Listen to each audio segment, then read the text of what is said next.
या ठिकाणी आता आपण आत्ताच सैदापूर या ठिकाणी अशा विविध भागांमध्ये जाऊन आलो.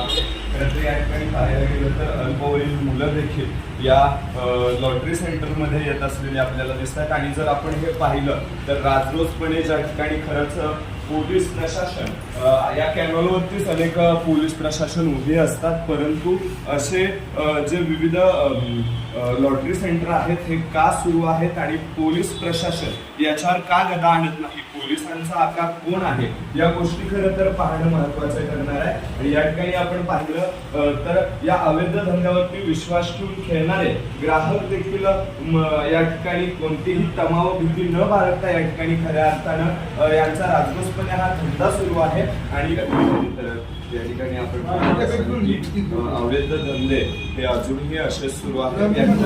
खऱ्या अर्थाने या धंद्याच्या अनुषंगाने आज पाहायला गेलं तर अनेक जणांची घरं देखील या धंद्याच्या माध्यमातून उद्ध्वस्त होत आहेत, परंतु पोलीस प्रशासन या गोष्टीला का आळा बसवत नाही आणि पोलीस प्रशासनावरती कोणाचा वरदहस्त आहे या सर्व गोष्टी खरं तर पाहणं गरजेचं आहे.